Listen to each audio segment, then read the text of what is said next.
Alors, bonjour à tous, heureux de vous retrouver, chers amis, en ce dimanche 23 février 2025, 9h49. Heure du Québec, merci à ceux qui sont abonnés, ceux qui ne sont pas faits là maintenant. Merci à ceux qui m'envoient des liens, des messages toujours pertinents, intelligents et très appréciés. Merci à ceux qui vont commenter la vidéo. Dites-moi d'où vous regardez aussi, c'est toujours chaleureux de le savoir. Écrasez le petit pouce en l'air et partagez la vidéo. On vit des moments, on est chanceux de vivre ce qu'on est en train de vivre, même si ce n'est pas toujours facile, mais il y a peut-être une lueur d'espoir au bout du tunnel. Éventuellement, le travail du cosmos va se faire et tout va rentrer dans l'ordre. On l'espère. Mais pour l'instant, il y a des gens qui ont pris le taureau par les cornes et en ont décidé ainsi qu'eux-mêmes avaient pris la décision de changer les choses, et je parle des Américains.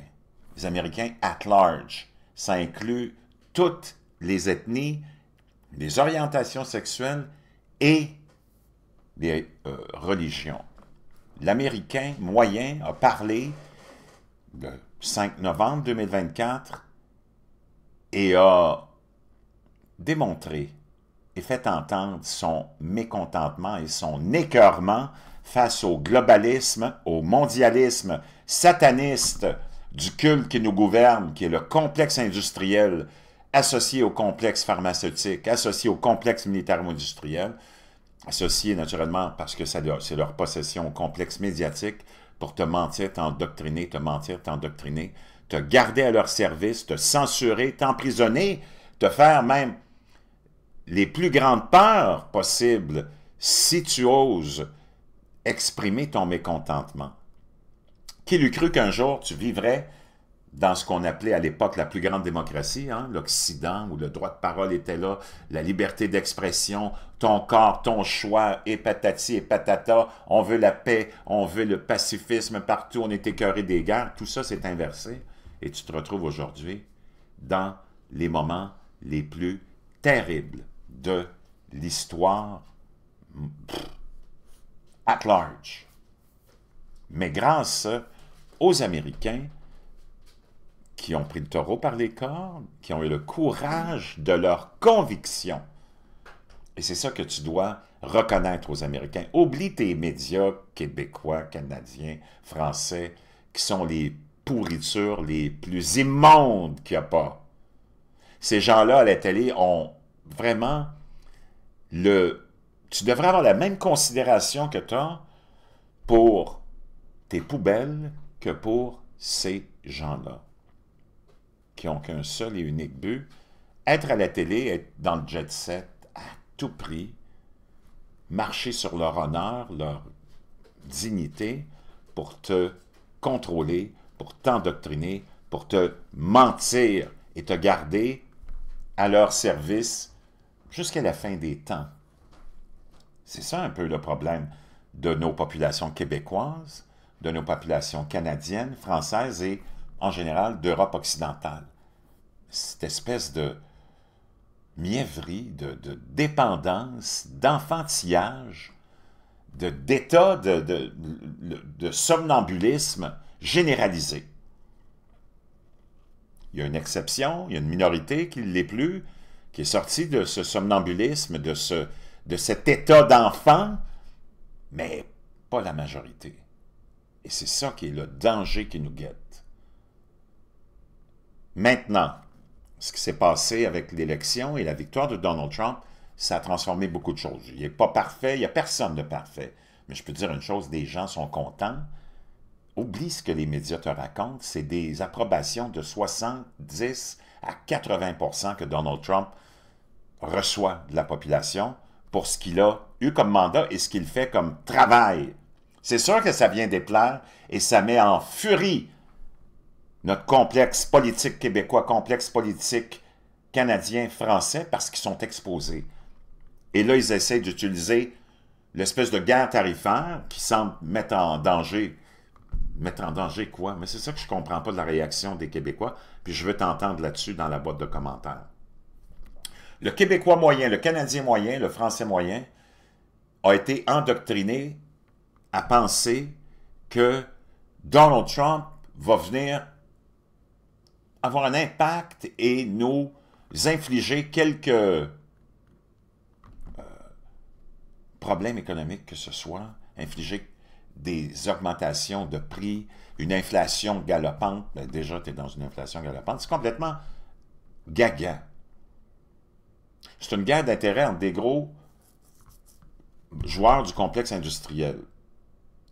Premièrement. Deuxièmement, tout ça, c'est utilisé pour détourner ton attention sur la corruption de ton gouvernement québécois-canadien, du fait qu'on ne fait rien pour toi, qu'on laisse les frontières ouvertes, qu'on laisse rentrer les immigrants par centaines de milliers de façon illégale et que tu sois obligé de l'accepter, qu'on prenne ton argent, qu'on t'enlève de ton chèque de paye, gagné durement, puis qu'on l'envoie aux 80, sans que tu aies ton seul mot à dire.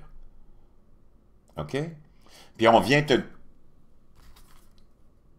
Comment dire? Te créer une rage puis une détestation de Donald Trump sur le fait qu'il pourrait imposer des tarifs de 25% sur X, Y, Z produits.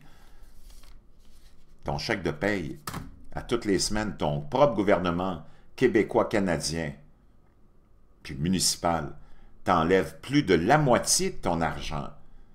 Donc, toi, tu vas t'inquiéter, tu vas t'enrager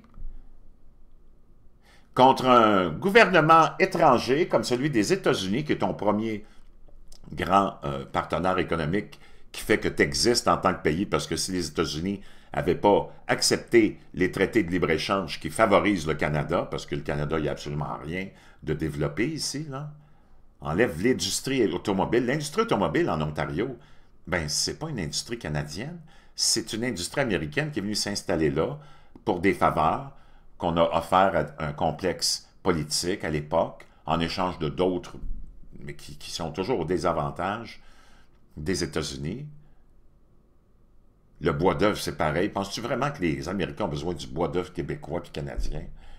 Ils ont mis des interdictions de couper certaines espèces de bois aux États-Unis dans un geste politique qui était supposément de protection environnementale, mais dans le fond, c'était juste pour permettre aux Canadiens de vendre leur bois aux Américains, parce que les Américains s'étaient mis une interdiction d'utiliser ce bois. Mais ils en ont tellement, ils ne savent même plus quoi faire avec.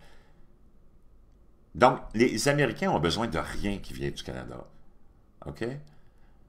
Et là, qu'on te démonise Trump, puis qu'on te le mette comme la plus grande menace de, je sais pas quoi, des temps modernes, pour des pseudo-tarifs de 25% sur on ne sait même pas quoi,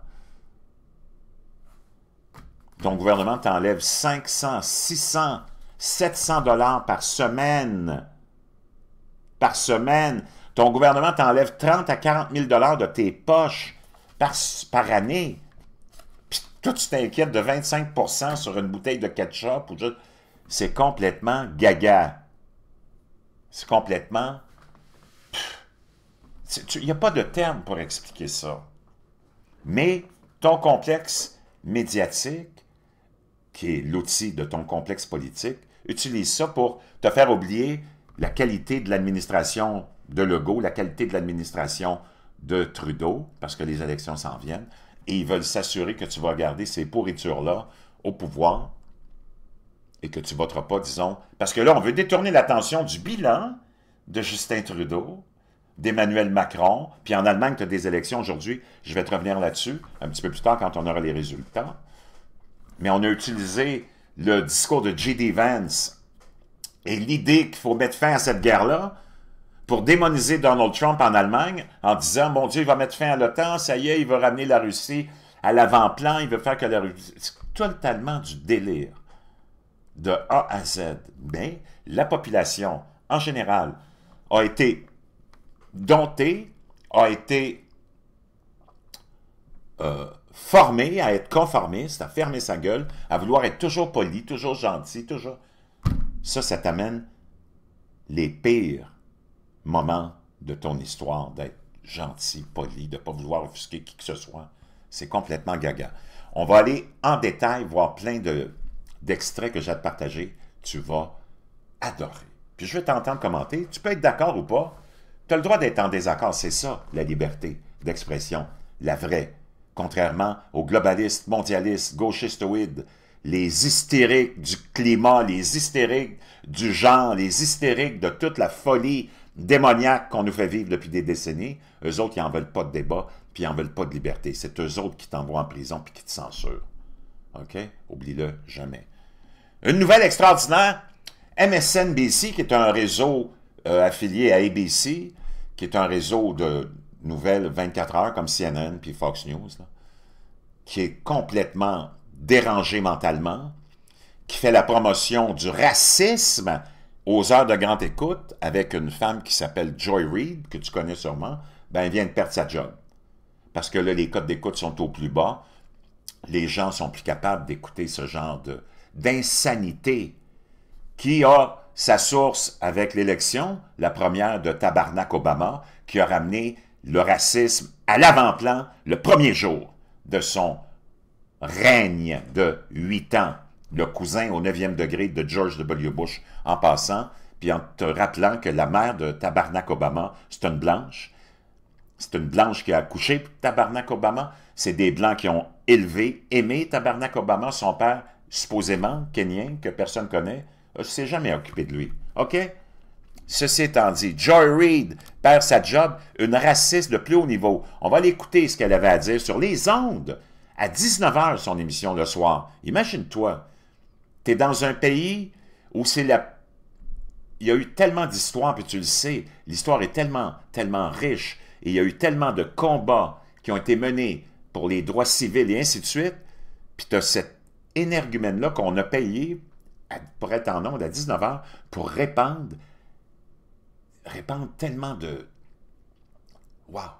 De négativisme, de mensonges sur les États-Unis eux-mêmes, sur l'Américain. Puis aux heures de grandes écoutes, on a permis ça pendant des années. Et là, maintenant, les gens ont parlé le 5 novembre et c'est ça que ça donne comme résultat. Quand tu parles, il y a des choses qui changent. Someone voted that way. Do you recommend, just from a psychological standpoint, being around them? Là, elle dit, les gens ont voté, puis ceux qui ont voté pour Trump, parce que tu nous... Elle parle avec une supposée psychiatre ou psychologue, ou je sais pas qui. Elle dit, est-ce que tu suggères aux gens de ne plus être entourés avec ceux qui ont voté pour Donald Trump? Là, elle encourage les gens à se battre entre eux, à ne pas être entouré de tes amis, des membres de ta famille, si ont voté pour Trump ou non. C'est complètement gaga. Ça, c'est une chaîne filiale de ABC qui fait d'une propagande, d'un diatribe, d'une dégueulasserie comme ça. We got the holidays coming up. Là, c'était juste avant le fameux Thanksgiving, après l'élection. Elle dit, les fêtes s'en viennent. Est-ce qu'il faut absolument être entouré de ceux qui ont voté pour Trump ou il faut les bannir? Ça te rappelle une espèce de même rhétorique au Québec avec la fameuse pandémie, puis Mario Dumont qui te disait, il faut que tu élimines tous ceux qui t'entourent, qui sont contre la... Tu comprends ce que je veux dire? So I love that you asked this question Oh, j'aime que tu poses cette question. because, you know, there is a push, I think just a societal norm that if somebody is your family, that they are entitled to your time. And I think the answer is absolutely not.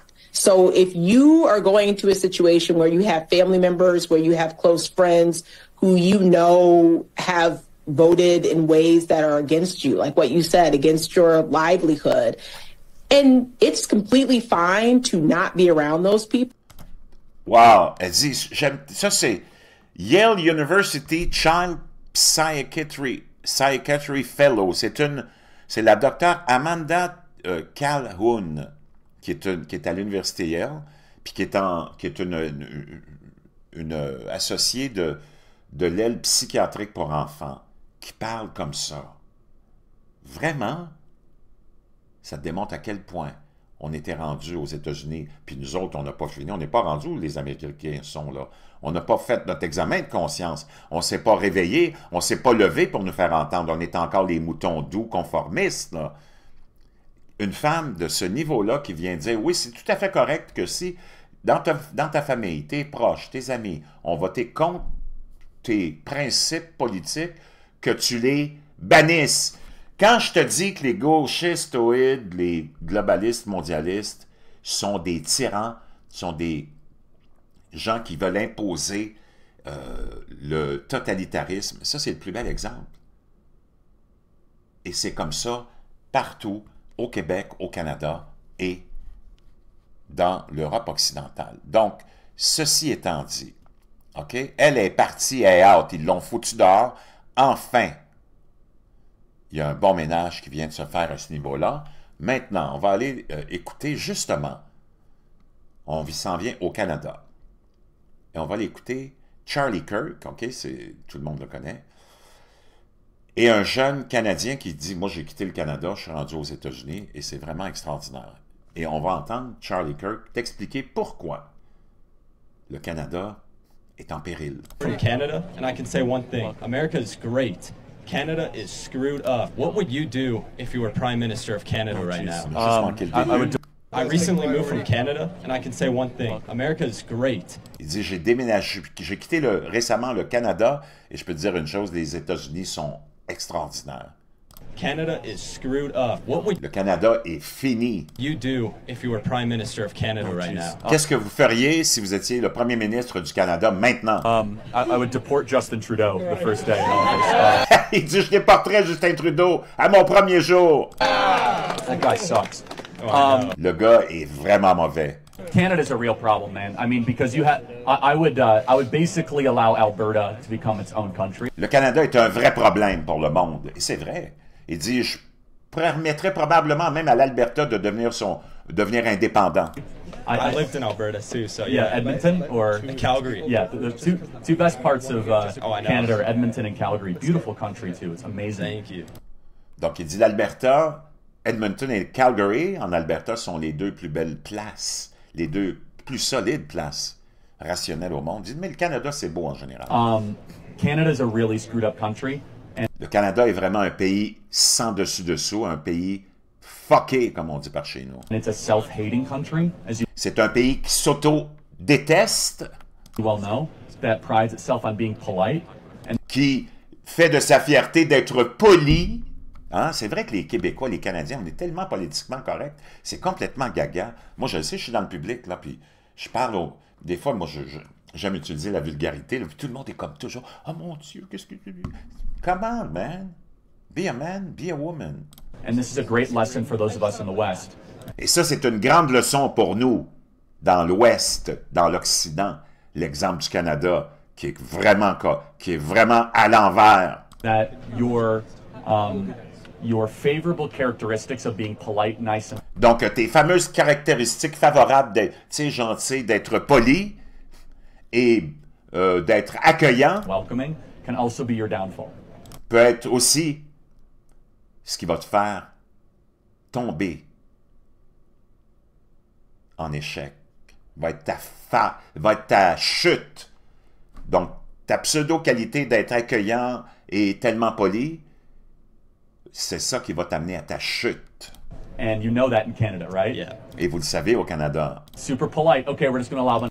Ah, on est tellement poli, on va fermer notre gueule, puis on va dire à tout le monde de venir au Canada, puis surtout venez illégalement en plus. C'est encore plus le fun, vous allez voir. Foreigners overrun our country. Super Et c'est ces gens-là qui vont contrôler votre pays maintenant. polite. We're not going to allow anyone. We're not going to have free speech. Canada's got Oh, on est tellement poli qu'on n'autorisera plus la liberté d'expression. a big problem. It does not have this, the Constitution. Le Canada a un gros problème. Ils n'ont pas la Constitution que nous, on a ici aux So you États-Unis. do not have robust free speech protection. Donc, tu n'as pas des protections très robustes pour la liberté d'expression. You do not have Second Amendment protections. Tu n'as pas non plus la protection du deuxième amendement. So the government is able to do whatever they want. Donc, le gouvernement est en mesure de faire tout ce qu'il veut. I wouldn't want to be Prime Minister of Canada. I wouldn't last Ah, mon Dieu, je voudrais pas être premier ministre du Canada. Je ne durerais pas très longtemps. very long. But between Ottawa, Toronto, and Vancouver, Mais entre Vancouver, Ottawa et Toronto, je peux te dire une chose, ça, c'est les villes les plus gauchistes qu'il n'y a pas. you have some of the most liberal cities on the planet, as you well Vous êtes les villes les plus gauchistes de la planète. know. Canada, I think, is bringing in like half of its population in the next decade in immigrants. It's Donc, selon le scénario qu'on est en train de vivre, Charlie Kirk nous dit que la moitié de la population du Canada va venir de l'étranger dans la prochaine décennie. Là, on va aller écouter celui qui est en charge de l'immigration maintenant et des frontières aux États-Unis. Et on va aller écouter la façon dont il parle au CPAC. Je peux dire une chose, au Canada, ça sauterait, ça pèterait des fuses, OK? Comme on dit, écoute son langage. Et c'est comme ça que tu dois absolument te conditionner à devenir. Ça, c'est Tom Homan, c'est lui qui est en charge de sécuriser les frontières. Let me start out by saying this. If I offend anybody today, I don't give a shit. Je voudrais juste commencer par vous dire, si j'ai offusqué des gens aujourd'hui, I don't give a shit.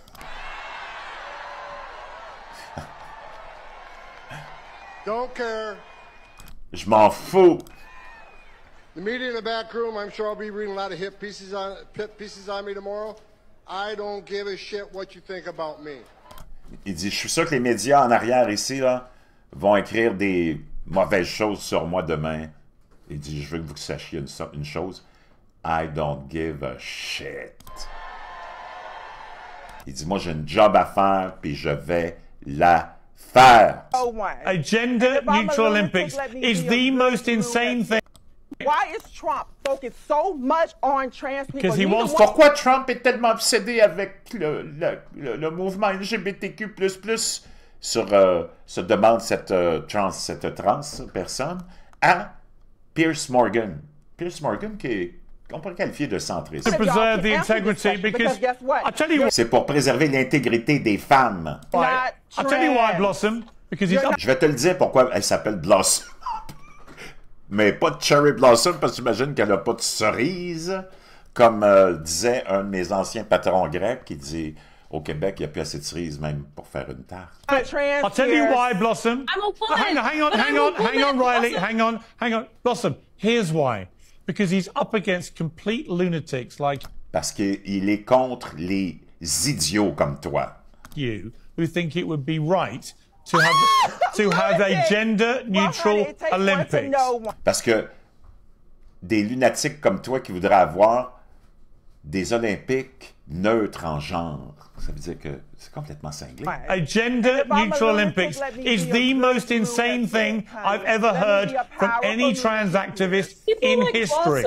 C'est la chose la plus insensée que j'ai entendue de la part d'activistes trans comme toi. Of what Trump has said about diversity, equity and inclusion policies.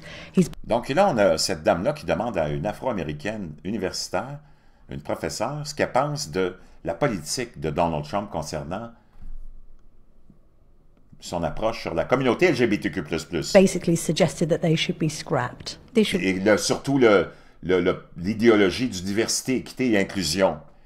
Puis que Trump, il dit que ça devrait être complètement jeté à la poubelle. Qu'est-ce que vous en pensez? Be scrapped. Yeah, diversity, equity and inclusion are three wonderful sounding words. Ah oui, hein, c'est trop. Quel beau son à l'oreille. Diversité, équité et inclusion. Hein, ça sonne bien à l'oreille. Mais voici les faits. That are in fact a scheme. C'est un racket. To do the exact opposite. Qui fait exactement l'opposé. It's to divide and it's to create inequality. C'est pour diviser, c'est pour créer une inégalité.